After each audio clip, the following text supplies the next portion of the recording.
Domine, Maranatha, veni Domine, Maranatha, veni Domine, Maranatha, sito veni, Maranatha, veni Domine, Maranatha, veni Domine, Maranatha, veni Domine, Maranatha, sito veni, Maranatha.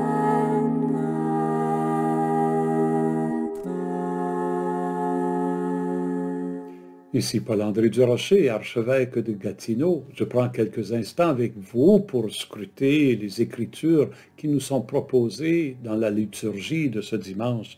Je suis frappé par le contraste entre la figure du roi Akaz dans la première lecture et celle de Joseph dans l'Évangile. Akaz, roi de Juda à l'époque du premier Isaïe, il se trouve confronté à un problème sérieux, la survie de son royaume. Il a décidé d'avancer en faisant alliance avec un autre empire. Isaïe n'est pas certain que c'est ce que Dieu veut. Isaïe va voir Akaz, le prophète. Il invite Akaz, ouvre-toi à la volonté de Dieu, cherche ce que tu veux, demande un signe à Dieu. Mais Akaz refuse. Akaz ne veut pas se pencher sur la volonté de Dieu. Il a déjà pris ses décisions. Il veut agir de façon autonome, individuelle. Le prophète va répondre par cette prophétie de l'Emmanuel que nous connaissons bien. Le contraste avec Joseph est étonnant. Joseph aussi se trouve devant une situation problématique. La femme à laquelle il est fiancé se trouve enceinte et Joseph ne sait pas comment. Et c'est son honneur à lui et l'honneur de Marie qui sont en jeu ici. Et alors il décide, étant un homme juste, de chercher une façon de sauver l'honneur des deux en renvoyant Marie en secret. Il a formé ce projet. Mais voici que dans la nuit, ce n'est pas un prophète qui vient le visiter, c'est un ange qui vient lui proposer un autre chemin, une autre avenue, qui vient lui proposer que le plan de Dieu, il est dans une autre direction. Il invite Joseph à comprendre que l'enfant qui va naître, il a été conçu de l'Esprit en Marie, et qu'il est le Fils de Dieu, qui vient rétablir le peuple. Il est le Messie attendu. Alors, en se réveillant, que fait Joseph?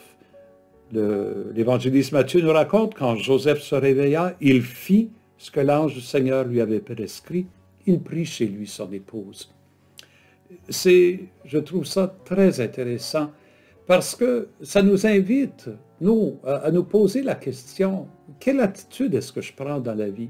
Est-ce que je suis comme Akaz, avec ma propre sagesse, de façon autonome, je prends mes décisions, je fais ce qui me semble être la façon la plus juste, ou est-ce que, comme Joseph, je suis ouvert au plan de Dieu?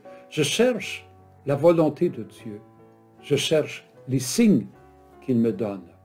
Je m'ouvre à la voix de son esprit qui me parle et qui peut peut-être me surprendre.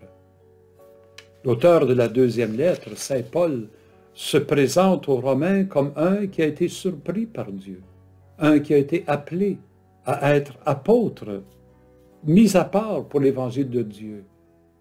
Paul, il croyait tout savoir, il croyait tout connaître de la volonté de Dieu, c'était un pharisien. Et voilà que sur le chemin de Damas, Dieu l'a complètement surpris. C'est le Christ lui-même qui lui a parlé. Et Paul a fait comme Joseph. Il a accepté cette révélation. Nous allons fêter Noël en quelques jours. Nous allons célébrer la naissance de celui qui vient tout transformer.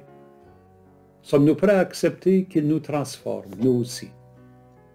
L'Église, elle est engagée dans un processus synodal durant ces années, à l'invitation de notre pape François.